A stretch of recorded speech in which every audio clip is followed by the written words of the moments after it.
Hello दोस्तों, स्वागत है आप सभी का मेरे YouTube channel D study centre में। तो दोस्तों, आज की इस क्लास में हम पढ़ेंगे कक्षा 12 के मैथ की प्रश्नावली 1.2 का सवाल नंबर 5 और सवाल नंबर 6। तो आइए स्टार्ट करते हैं अपना सवाल नंबर 5। तो दोस्तों, सवाल नंबर 5 है कि सिद्ध करो कि फलन f जहाँ पर प्रांत भी r है और सह प्रांत भी r है। r का मतलब होता है वास्तविक संख्याएं। यहाँ पर फलन है f(x) बराबर फलन में 1 आएगा यदि x का मान बड़ा है 0 से, 0 आएगा यदि x का मान बराबर है 0 के, और -1 आएगा यदि x का मान छोटा है 0 से, अर्थात x का मान ऋणात्मक है। द्वारा प्रदत्त चिह्न फलन, इसे बोलते हैं चिह्न फलन। फलन न तो एक है न वो आच्छादक है। सिद्ध करना है कि यह फलन न तो एक है और न आच्छादक है। तो सबसे पहले लिखेंगे इसका हल। फलन है अपना ये, तो सबसे पहले करते हैं एक के लिए। तो हम जानते हैं कि कोई भी फलन एक की कब होता है कि जब फलन में भिन्न भिन्न मान या भिन्न भिन्न अवयव रखने पर आगे मान भिन्न भिन्न प्राप्त हो, तब वह फलन एक की होता है। और यहाँ पर हम देखते हैं कि फलन में जब x से बड़ा जब 0 से बड़ा कोई भी मान रख देते हैं तो उसका मान आएगा 0।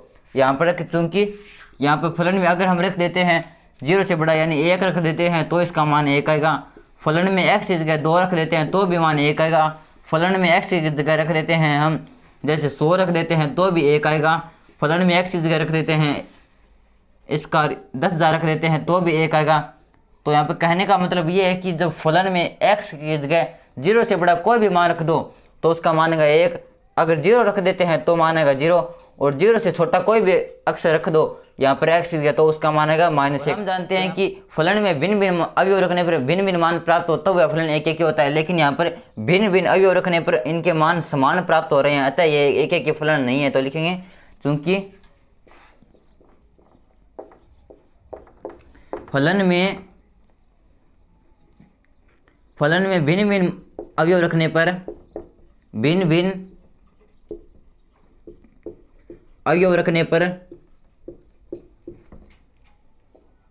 पर उनके मान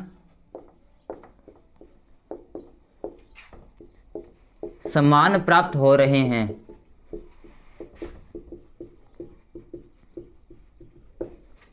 अतः यह फलन एक की नहीं है।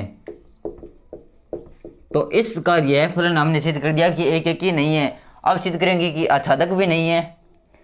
तो हम जानते हैं कि कोई भी फलन आच्छादक कब होता है कि जब सह प्रांत के प्रत्येक अवयव का प्रांत में किसी न किसी अवयव के साथ संबंध हो, अर्थात सह प्रांत बराबर होना चाहिए परिसर के।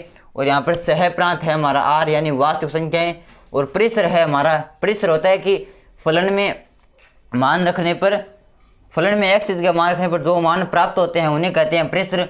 और यहाँ पर मान क्या प्राप्त हो रहे हैं हमारा 1, 0 या -1, ये सिर्फ और सिर्फ 3 मान प्राप्त हो रहे हैं। यहाँ पर x की जगह कुछ भी रख दो, चाहे 0 से बड़ा अक्षर रख दो, 0 रख दो या 0 से छोटा रख दो, मान केवल और केवल 3 प्राप्त होंगे, 1, 0 और -1। तो लिखेंगे आच्छादक के लिए 2 नंबर है आच्छादक। तो लिखेंगे चूंकि फलन का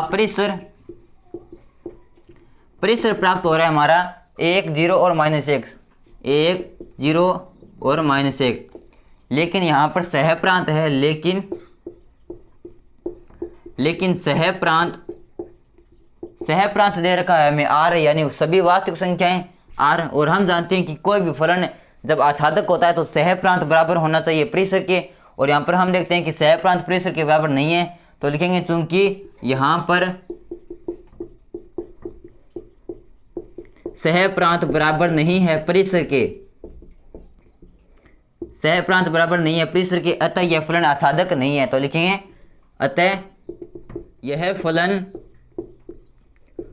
आच्छादक नहीं है।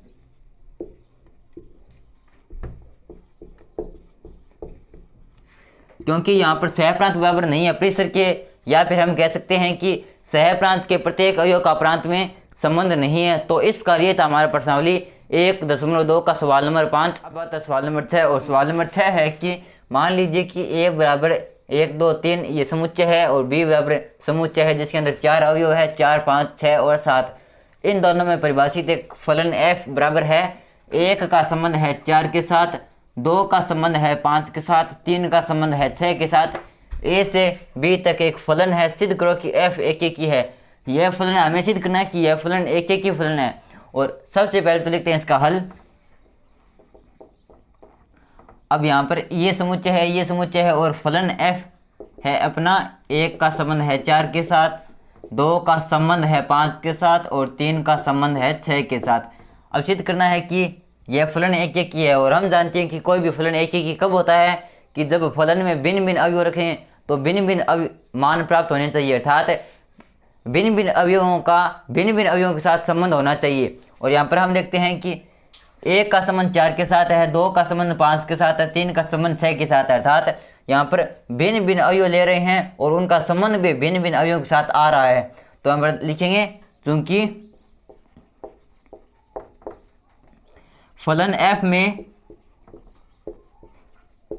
भिन्न भिन्न अवयवों का संबंध भिन्न भिन्न अवयवों का संबंध भिन्न भिन्न अवयवों के साथ है, अवयवों के साथ है, अर्थात फलन में भिन्न भिन्न अवयव रखने पर इनके मान भिन्न भिन्न प्राप्त हो रहे हैं, अर्थात भिन्न भिन्न अवयवों का संबंध भिन्न भिन्न अवयवों के साथ हो रहा है।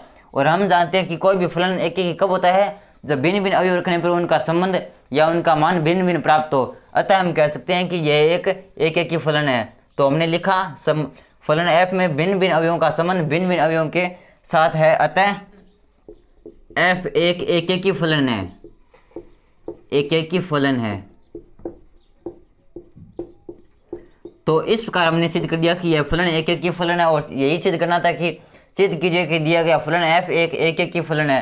तो ये था हमारा प्रश्नावली 1.2 का सवाल नंबर 6। तो दोस्तों वीडियो कैसा लगा प्लीज़ कमेंट कर जरूर बताना, और अगर वीडियो अच्छा लगा तो प्लीज़ वीडियो को लाइक करना और चैनल को सब्सक्राइब करना। धन्यवाद।